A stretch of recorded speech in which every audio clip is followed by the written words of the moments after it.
O verdadeiro avivamento. A palavra de hoje está em Neemias, capítulo 8, versículo 3, inicialmente. Esdras leu o livro em voz alta diante da praça que fica em frente ao portão das águas, desde o amanhecer até o meio-dia, na presença dos homens, das mulheres e de todos que podiam entender. E todo o povo tinha ouvidos atentos ao livro da lei. Daqui a pouco a gente vai entender por que avivamento está ligado a esse versículo que nós lemos. O fato, eu queria que nós pensássemos juntos um pouquinho sobre isso que eu vou dizer. Muitos estão dizendo que a nossa geração, a geração que nós estamos vivendo hoje, é a geração do avivamento e dão como provas disso, por exemplo, que nunca se viu tantas igrejas, ou então nunca se viu tantos ajuntamentos antes da pandemia, né? Ou então os evangélicos estão no poder, ou nós somos agora quase 30% de evangélicos, ou o evangelho tem sido pregado para as multidões, nas rádios, nas TVs. Tudo isso é muito legal. Mas será que isso realmente é ali a demonstração de que está acontecendo um avivamento? Eu queria, em poucas palavras, falar sobre o avivamento que aconteceu no século XVII, na América do Norte, com um homem de Deus que certamente você já ouviu falar, chamado Jonathan Edwards. Ele viveu numa região muito próspera e a região onde ele morava foi colonizada pelos puritanos e eles pregavam a necessidade da santidade da igreja. Assim começou nessa região onde Jonathan Edwards morava. Nessa região praticamente não havia pobreza, o nível educacional era muito alto, só que toda essa prosperidade que eles viviam, com o passar do tempo, em vez de trazer gratidão a Deus, começou a trazer um distanciamento de Deus que acontece hoje em dia muito ainda, quando a pessoa acha que tudo que ela tem veio da força do braço dela mesma e ela vai se distanciando de Deus. Então, o amor de Deus naquela região se esfriou. Então, em 1741, Jonathan Edwards prega um dos sermões mais famosos do mundo, chamado Pecadores nas mãos de um Deus irado.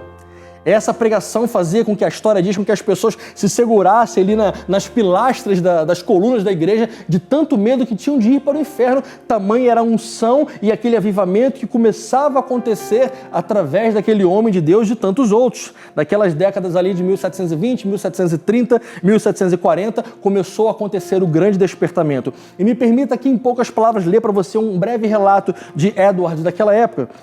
Essa obra de Deus, à medida que se multiplicou o número de verdadeiros santos, produziu uma gloriosa transformação na cidade, de modo que na primavera e verão seguintes, isso em 1735, a cidade parecia estar cheia da presença de Deus. Ela nunca esteve tão cheia de amor e alegria e, no entanto, tão cheia de angústia como esteve até então. Houve notáveis sinais da presença de Deus em quase todos os lares, houve muitas conversões nessa cidade e eu espero que a grande maioria das pessoas dessa cidade tenham ouvido falar de Jesus durante esse período. O avivamento, ele produz uma mudança radical, não apenas dentro da igreja, mas especialmente na sociedade. Por que nós estamos falando disso? Porque, irmão, eu tenho plena convicção que Deus quer usar a sua vida e a minha vida como um foco de avivamento nesta geração. Esse avivamento precisa começar através de você e precisa começar através de mim também. Quais são as características, então, de um verdadeiro avivamento bíblico? Esse primeiro versículo que nós lemos logo no início aqui mostra que aquele povo o povo da geração de Esdras e Neemias, aqueles que estavam voltando do cativeiro, eles pararam ali para ouvir de manhã até o meio-dia aquela palavra do Senhor que estava sendo pregada por Esdras. Não tem avivamento sem pregação da palavra, não tem verdadeiro avivamento sem ter palavra de Deus. Avivamento não é modismo, avivamento não é ajuntamento, avivamento não é música legal, avivamento não é estar na mídia, estar na televisão, não. Avivamento é aplicar a palavra de Deus na sua vida e isso começar a impactar uma igreja, um bairro, uma cidade e uma sociedade como inteiro. Onde há a pura palavra de Deus, não há espaço para invencionices humanas.